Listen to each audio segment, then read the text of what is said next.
نحمدہ ونصلی علی رسولہ الکریم اما بعد فاعوذ باللہ من الشیطان الرجیم بسم اللہ الرحمن الرحیم وقال الذین کفروا ان ھذا الا افک افترا واعانہ علیہ قوم آخرون فقد جاءوا ظلما وزورا صدق اللہ العظیم۔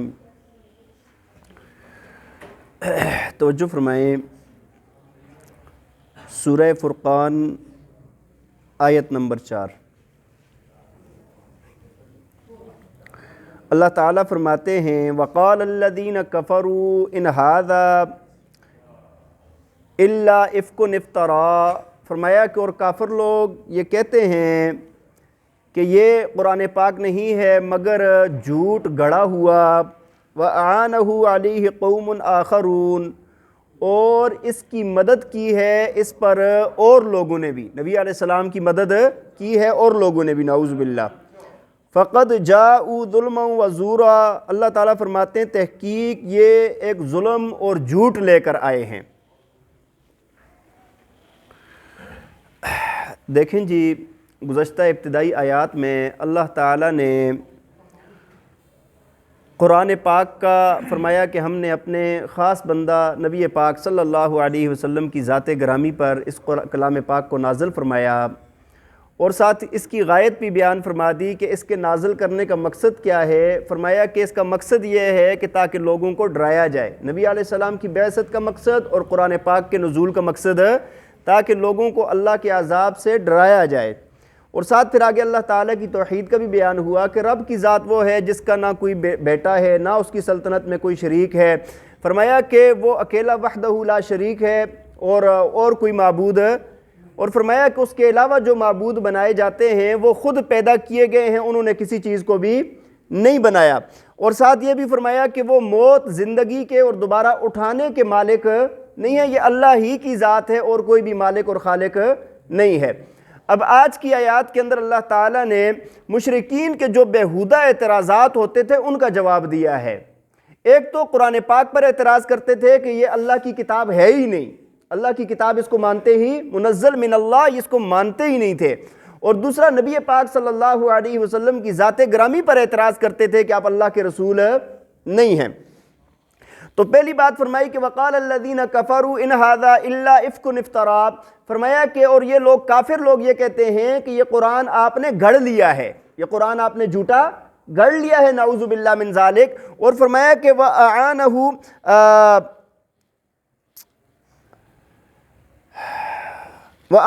عَلَيْهِ قَوْمٌ آخَرُونَ، اور اس میں ان کے ساتھ اور لوگوں نے بھی مدد کی ہے۔ اصل واقعہ یہ ہے کہ نبی پاک صلی اللہ علیہ وسلم جب قرآن سناتے تھے پہلے تو کہتے ہیں یہ جھوٹی بات ہے، جی بڑا ذہین بندہ ہے، خود ہی بات بنا لیتا ہے، نعوذ باللہ۔ دوسرا یہ کہتے تھے کہ یہ بہت سارے علاقوں کے آگے پیچھے کے غلام آئے ہوئے ہیں، ان سے سنتے ہیں کہانیاں، کسے کہانیاں، اور وہ ہمیں بتا دیتے ہیں۔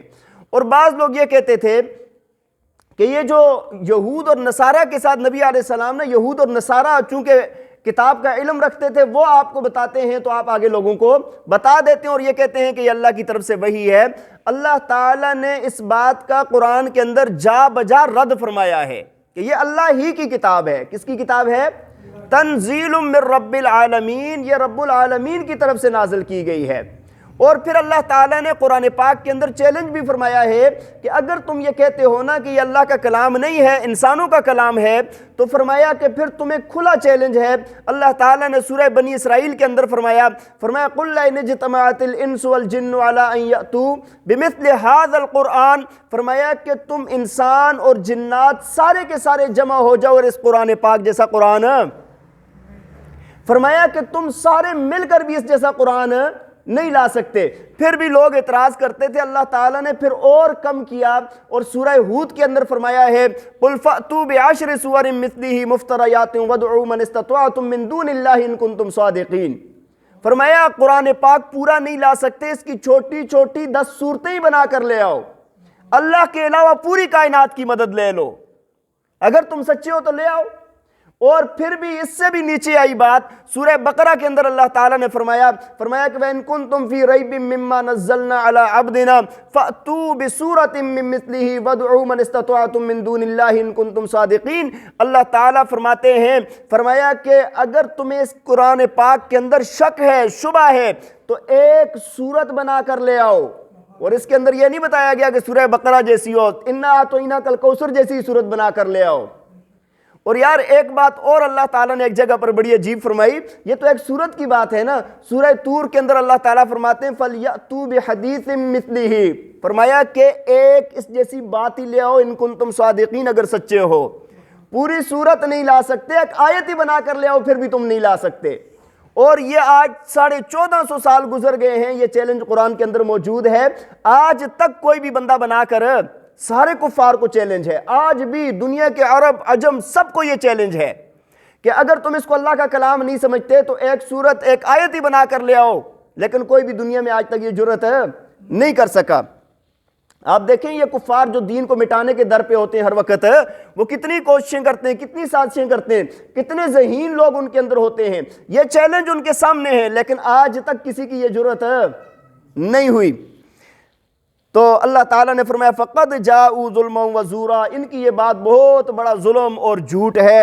اور فرمایا وَقَالُوا أَسَاطِيرُ الْأَوَّلِينَ اكْتَتَبَهَا، فرمایا اور یہ کہتے ہیں کہ یہ تو پہلے لوگوں کے قصے کہانیاں ہیں، اکتتبہا جو انہوں نے لکھ لیے ہیں، فَهِيَ تُمْلَىٰ عَلَيْهِ بُكْرَةً وَأَصِيلًا، اور یہ اس پر پڑھ کر سنائے جاتے ہیں صبح اور پچھلے پہر، صبح اور شام اس کو پڑھ کے سنائے جاتے ہیں، یہ آگے لوگوں کو بتا دیتا ہے، نعوذ باللہ من ذالک، اور کہتا ہے کہ یہ اللہ کی طرف سے وحی ہے۔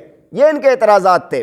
اللہ تعالیٰ نے اس کا یہاں پر بھی جواب دیا، فرمایا قُلْ أَنزَلَهُ الَّذِي يَعْلَمُ السِّرَّ فِي السَّمَاوَاتِ وَالْأَرْضِ، فرمایا آپ کہہ دیجئے اس قرآن کو اس ذات نے نازل کیا ہے جو جانتا ہے زمینوں اور آسمانوں کی چھپی ہوئی باتوں کو، زمین اور آسمانوں کی چھپی ہوئی باتوں کو جو جانتا ہے، إِنَّهُ كَانَ غَفُورًا رَحِيمًا، فرمایا وہ اللہ بے شک بخشنے والا اور مہربان ہے۔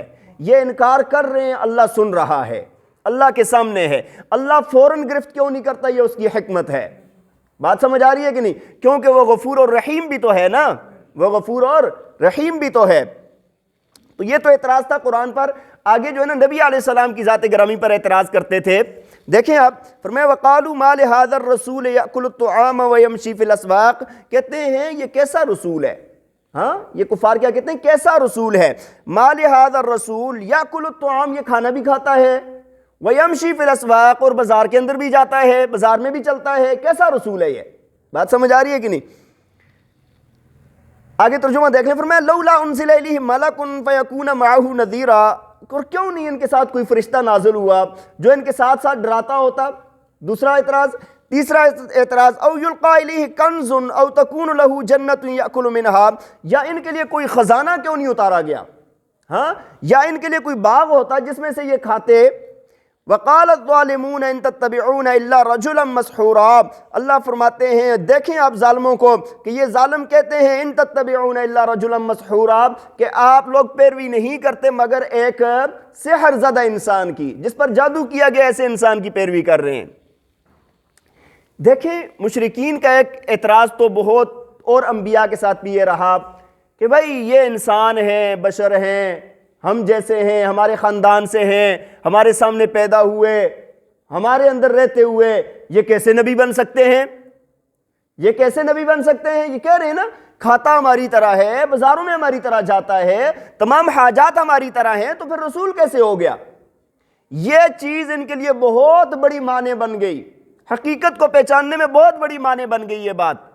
دیکھیں حالانکہ عقل کی بات کیا ہے کہ اللہ تعالیٰ نے انسانوں کی طرف رسول بنا کر بھیجا تو وہ انسانی ہونا چاہیے، اس کا مقام مرتبہ درجہ بہت بلند ہے، وہ عام انسان نہیں ہے، وہ معصوم ہے، تمام کائنات میں اونچے درجے والا انسان ہے، اور پھر اللہ تعالیٰ نے اس کی بہت حفاظت کا انتظام لیا ہوا ہے، اس کی عبادت کا وزن بہت زیادہ ہے، لیکن وہ ہے انسانی، وہ ہے بشری ہے۔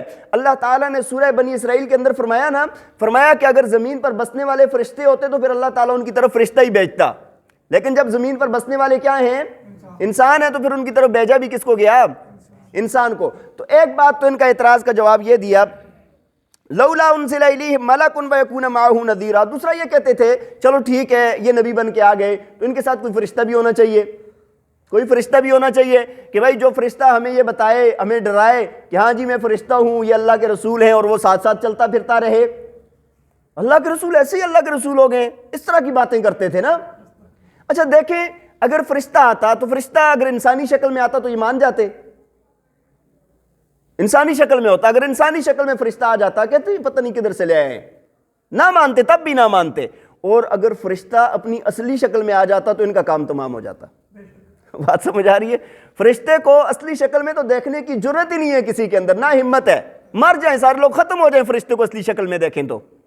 بات سمجھ آ رہی ہے کہ نہیں؟ تو اگر انسانی شکل میں آئے تو انہوں نے ماننا نہیں تھا، اور فرشتہ اصلی شکل میں آتا تو یہ نہ ہوتے۔ بات سمجھ آ رہی ہے کہ نہیں؟ اور تیسری بات انہوں نے یہ کی، او یلقا الیہ کنز، ہاں جی غریب بندہ ہے، یتیم ہے، ہاں پاس کچھ بھی نہیں ہے، کھانے کے لیے کچھ نہیں ہے، کوئی خزانہ ہی نازل ہو جاتا، کوئی خزانہ ساتھ ہوتا تو پھر بھی ہم مان لیتے۔ یا کیا ہوتا کہ کوئی اس کے بہت بڑے بڑے باغات ہوتے جن میں سے یہ کھاتا پیتا، ایک غریب انسان کو نبی بنا دیا۔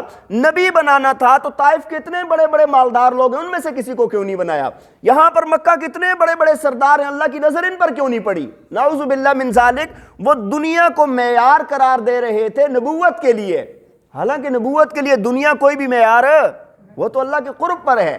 بات سمجھ آ رہی ہے کہ نہیں؟ تو بہرحال یہ بھی ان کا اعتراض تھا، اور ساتھ یہ بھی کہتے تھے کہ اس کے اوپر تو جادو ہو گیا، اس وجہ سے نعوذ باللہ یہ بہکی باتیں کرتا ہے، اور جو ان کی باتیں سن لیتا ہے نا اس پر بھی جادو کا اثر ہو جاتا ہے۔